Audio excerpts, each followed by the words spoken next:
So we're back with the Emma Curtis Hopkins movement. Today I wanted to talk about the possibilities of life, the possibilities of doing everything on this earth, the possibility of doing everything and anything that you want in life, and not holding back because somebody says that you can't, or somebody says that why would you do this.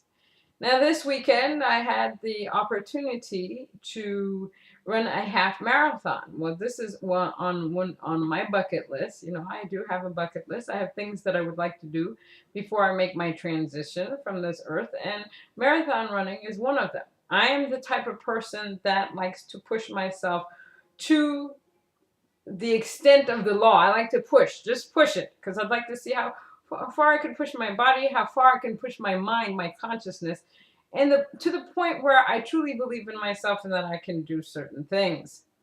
So about six months ago, I had declared I am going to run a half marathon. Why not? Then I said, okay, well, I'm going to have to practice this. Now, I teach 5 classes of aerobics. Now I have 7.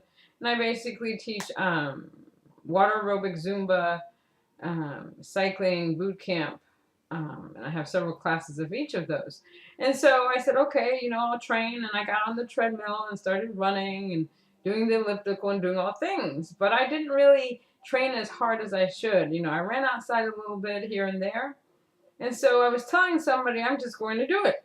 I've run 5 miles before. I've done the Navy 5-miler, but I've never done 13.1 miles. So I set the intention. I'm going to run this half marathon. And so I get there. Yesterday was the day of the marathon. I said, I'm just going to do this. I'm the type of person, doesn't matter if I've trained or not. Everything I do with God. And I said, God is going to be with me at every point of this running thing that I'm doing. And then I start, you start to question, are you crazy? What are you doing? And I said, no, I'm determined to do this. So the greatest part about it is I had a wonderful 40-song playlist that I could listen to that motivated me. I listened to Eminem, I have to admit it, and that pushed me. I listened to my own songs, Britney Spears, you name it, it was on there. So I start running, I'm feeling good, and the beauty of it is, it's the crowd. The crowd has, they have all these signs pushing other people forward, pushing even people they don't know forward. There's bells ringing, people are clapping. It's just a beautiful thing. And in the midst of that, you see people that have different colors on. And what I remark in watching the people run is how beautiful all these colors mesh together. It's just like the races. All of our colors mesh together, and it's just beautiful. So I start running this thing, and while I'm running, it had only been a mile. This guy goes, it's only a mile, only 12 more miles to go. And I'm thinking, oh my gosh, how am I going to do this? But while I'm doing it, and I'm telling this story for a reason, I'm listening to the music, but at the same time, I am talking to myself. I'm talking to God. I said, God, it's me and you. I brought in Jesus in there, Archangel Michael. I brought them all in there. Emma Curtis Hopkins. I said, you know what?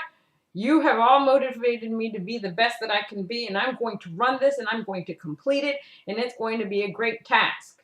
Talking to myself.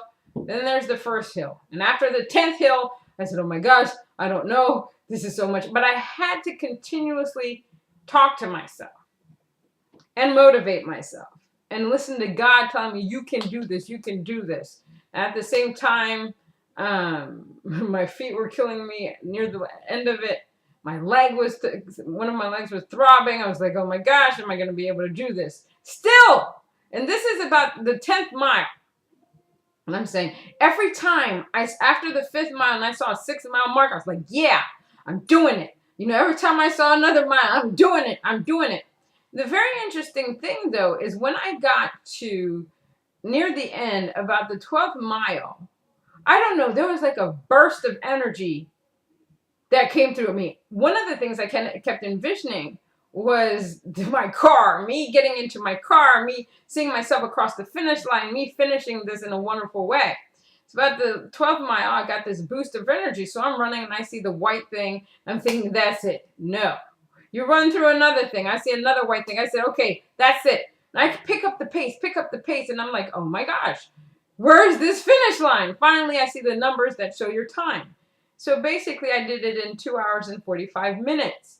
which is a great time for me. I've never run a half marathon, and I didn't stop 1 minute. And they were giving out water or Gatorade or whatever. I grabbed and I went. And people all around me, some people were stopping. They had to go to the bathroom. They had to, if my feet would not stop. And that's what I noticed. I couldn't get them to stop. It was just like I had to keep moving because this was my goal. And I'm so happy, and I got a little medal afterwards. And I'm so glad that I accomplished this. But what I had to do to accomplish this, I had to let go, and I had to let God work through me to allow this to happen. There are no impossibilities. I'm 40 years old, and I'm doing this. And some people will say, well, you're still young. Yes. Now, the after effects of running this half marathon, my God, my body is sore. I can hardly walk. Was it worth it? Somebody asked me. I said 100% yes, it was worth it because it shows that I can do this. And then next year, I'm going to try to do the full marathon, which is 26 miles.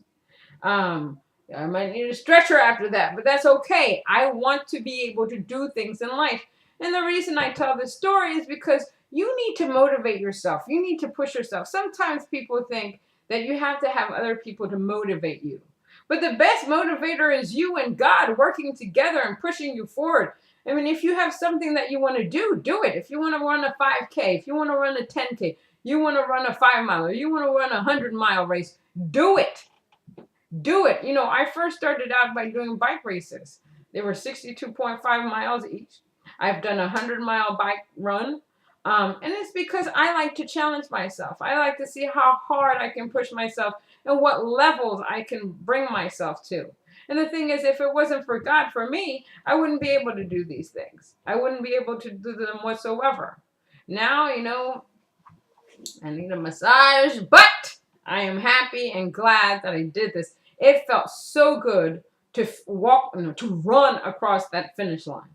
This is accomplishing something. And let me tell you, it'll feel like that for all of you. Once you accomplish the things that you need to accomplish and you fulfilled it. And it's not just that.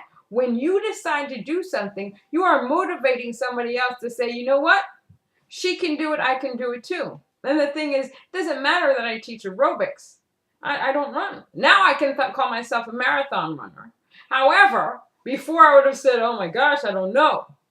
But I pushed myself. I'm doing this. There was no doubt that I was going to make it across that finish line. And don't think that while I was running, there was a point it's like, oh my gosh, I need to stop. I need to stop. But I said, no, you are doing this. You are doing this. Get out of your mind. I had to stop thinking about the process and just focus on the music that I had in my ears and focus on the fact that I was going to finish this.